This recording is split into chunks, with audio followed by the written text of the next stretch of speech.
বন্ধুরা, আপনি কি জানেন চিনি তৈরির কারখানায় কোন প্রাণীর হাড় ব্যবহার করা হয়? এবং আপনি হয়তো জানেন না যে চিনি তৈরি করতে আখের রসের সাথে কাঁচা ডিমও মেশানো হয়, যা চিনির ছোট ছোট দানা তৈরি করাকে সহজ করে তোলে। আসুন চিনি তৈরির সম্পূর্ণ প্রসেসটি আপনাকে বলি।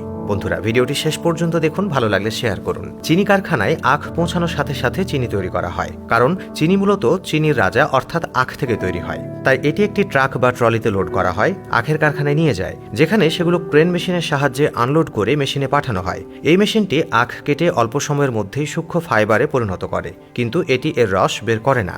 এখন আমরা ফাইবার পেয়েছি, আর এই ফাইবার লাইনে একের পর এক অবস্থিত গ্রামীণ মিলের মধ্য দিয়ে যায়, যেখান থেকে ফাইবারে উপস্থিত প্রতিটি ড্রপ রস আকারে বের করা হয়। 2 বা 3টি রোলারের মধ্য দিয়ে যাওয়ার পরে এতে গরম জল যোগ করা হয় এবং এটি আবার গ্রামীণ চাবির মধ্য দিয়ে যায়। এভাবে 99% পর্যন্ত রস নিষ্কাশন করা হয়। এখন এই ফাইবারটিকে একটি মেশিনের সাহায্যে ফিল্টার করে আলাদা করা হয়, যাকে বলা হয় বাগাহ। তবে এটি বর্জ্য নয়, বরং কারখানার সমস্ত শক্তি এবং বিদ্যুৎ এটি পুড়িয়েই উৎপন্ন হয়। এভাবে কারখানাটি জ্বালানিতে স্বয়ংসম্পূর্ণ হয়ে ওঠে। এবার এই প্রসেসর থেকে বের হওয়া রস ফিল্টার হয়। এটি বড় ট্যাঙ্কে সংগ্রহ করা হয়, যাকে আমরা কাঁচা রস বলি। এখন এই কাঁচা রস ল্যাবে পরীক্ষার জন্য পাঠানো হয়, যেখানে এর রাসায়নিক গঠন এবং চিনির উপাদান পরীক্ষা করা হয়।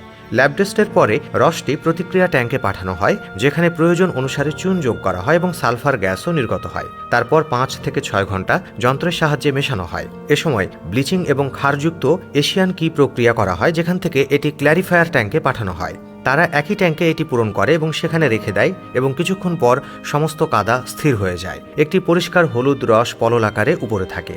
এখন এই পরিষ্কার রস বর্জ্য থেকে আলাদা করে বাষ্পীভবনে পাঠানো হয়। রসটি একটি বাষ্পীভবনে সিদ্ধ করা হয় যতক্ষণ না এটি একটি ঘন সিরাপে পরিণত হয়।